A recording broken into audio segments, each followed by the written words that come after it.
এদিকে তৃণমূল কাউন্সিলর বাপ্পাদিত্য দাশগুপ্তকে ইডির তলব।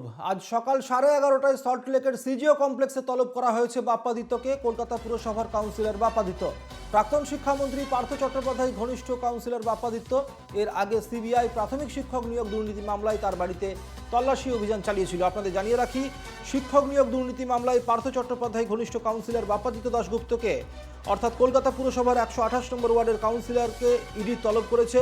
আজ সকাল 11টায় সিজিও কমপ্লেক্সে ডাকা হয়েছে বাপ্পাদিত্য চট্টোপাধ্যায়কে। এর আগেও বাপ্পাদিত্য চট্টোপাধ্যায়ের বাড়িতে তল্লাশি অভিযান চালিয়েছিল ইডি এবং আজ সকাল 11:30টায় সল্টলেকের সিজিও কমপ্লেক্সে প্রাথমিক শিক্ষক নিয়োগ দুর্নীতি মামলায় তার বাড়িতে অভিযান চালিয়েছিল ইডি এবং আজ সকাল 11:30টায় সিজিও কমপ্লেক্সে তাকে ডাকা হয়েছে। পার্থ চট্টোপাধ্যায় ঘনিষ্ঠ কাউন্সিলর বাপ্পাদিত্য দাশগুপ্ত।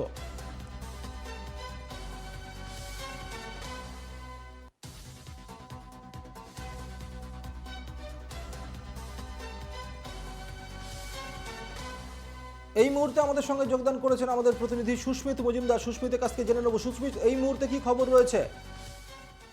দেখো, শুধুমাত্র যে পার্থ ঘনিষ্ঠ দুজন কাউন্সিলরকে একই কিন্তু তলব করা হয়েছে। আমরা দেখেছি বাপ্পাদিত্য সরকার তার বাড়িতে ইডির তল্লাশি চালিয়েছে। ইডি তল্লাশি চালানোর পর কিন্তু যখন তারা চলে যায় সেখান থেকে বেশ কিছু নথি তারা সংগ্রহ করেছে। যদিও বাপ্পাদিত্যর পক্ষ থেকে বলা হয়েছে সে নিয়োগ দুর্নীতি মামলায় কোনোভাবেই যুক্ত নেই। যদিও দলীয় কার্যক্রমের ক্ষেত্রে দলীয় এক দলে ছিলেন বলে পার্থ চট্টোপাধ্যায়ের সঙ্গে তার যোগাযোগ ছিল, কিন্তু এই শিক্ষক নিয়োগ দুর্নীতি মামলার সঙ্গে তার কোনো হাত নেই, এমনটাই কিন্তু তিনি সাংবাদিকদের জানিয়েছিলেন। এবং তারপর থেকে কিন্তু কেন্দ্রীয় তদন্তকারী সংস্থা তারা তথ্য তালাশ চালিয়ে যাচ্ছিল। এবং যেহেতু আদালত রায় দিয়ে দিয়েছে যে এই মামলার দ্রুত নিষ্পত্তি করতে হবে, সেই কারণে কিন্তু আবারও বেশ কিছু কাউন্সিলরকে তলব করা হবে, এমনটা কিন্তু খবর ছিল।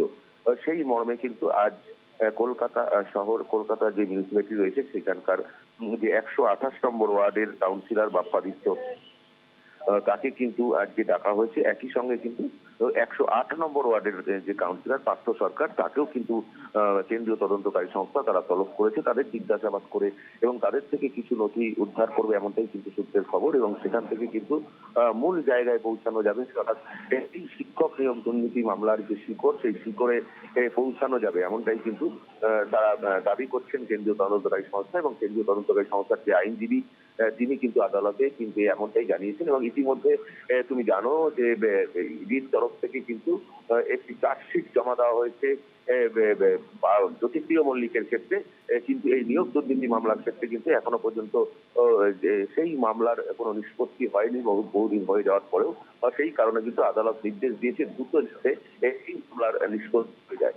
সুমিত, সুস্মিত, একটা বিষয় জানতে চাইবো তোমার কাছ থেকে। আমরা জানি যে এর আগেও বাপ্পাদিত্য দাশগুপ্তের বাড়িতে হানা দিয়েছিল ইডি আধিকারিকেরা এবং সেদিনকে বাড়ি থেকে কী কী নথিগুলি উদ্ধার হয়েছে এবং মূলত আজকের এই যে ডাকা বাপ্পাদিত্য দাশগুপ্তকে, সেই দিনে সেই নথিগুলির কি সত্যতা যাচাই করার জন্যই মূলত ডাকা? কি খবর রয়েছে?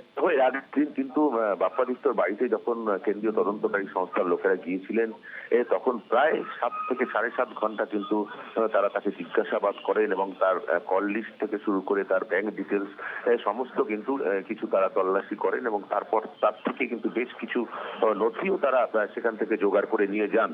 এবং সেই নথি খতিয়ে দেখেছেন এবং খতিয়ে দেখার পর তাদের কিন্তু কোনো জায়গায় সঙ্গতি লেগেছে। সেই জায়গা থেকে দাঁড়িয়ে সেই জিজ্ঞাসা চিহ্ন তাদের যে এসেছিল যে এই জায়গাটার নিষ্পত্তি কোথা থেকে হতে পারে, সেই কারণেই হয়তো আবারও বাপ্পাদিত্য কে ডাকা হয়েছে, এমনটাই কিন্তু মনে করা হচ্ছে। সেই যেহেতু প্রথম দিন তার বাড়িতে যাওয়া হয়েছে, তাকে জিজ্ঞাসাবাদ করা হয়েছে। আমরা দেখেছি এর আগে কিন্তু একই রকম ভাবে শান্তনু বন্দ্যোপাধ্যায় তারও কিন্তু বাড়িতে গিয়ে তল্লাশি করা হয়েছিল ও দেখা হচ্ছিল এবং তারপর কিন্তু তাকে ইডি তাদের হেফাজতে নিয়েছিল। ঠিক একই রকম ভাবে কিন্তু এই নিয়োগ দুর্নীতি মামলায় পরপর কিন্তু যাদের যাদের কিন্তু বাড়িতে গিয়ে তল্লাশি করা হয়েছে তাদের কিন্তু পর মুহূর্তে বেশ কিছুদিন তারা যেই সমস্ত ডকুমেন্টস তারা উদ্ধার করেছিল সেই সমস্ত ডকুমেন্টসকে তারা রয়েছে সেই সমস্ত ডকুমেন্টসকে তারা ক্রস চেক করেছে এবং তারপরেই কিন্তু তারা সিদ্ধান্তে উপনীত হয়েছে যে এটি জিজ্ঞাসাবাদ করে কিন্তু মূল জায়গায় পৌঁছে যাওয়া যায়। তবে এই একদমই। ক্ষেত্রটা এতটাই বড়, যেমনটা কিন্তু ইডির এই সূত্রের খবর। একদমই সুস্মিত, অনেক ধন্যবাদ। আমাদের সঙ্গে এতটাই- ছিলেন আমাদের প্রতিনিধি সুস্মিত মজুমদার। আপনাদেরকে আরো একবার জানিয়ে রাখি, কলকাতা পুরসভার দুই কাউন্সিলরকে ইডির তলব। আজ সকাল 11:30টায় সল্টলেকের সিজিও কমপ্লেক্সে তলব করা হয়েছে পার্থ চট্টোপাধ্যায় ঘনিষ্ঠ বাপ্পাদিত্য দাশগুপ্তকে।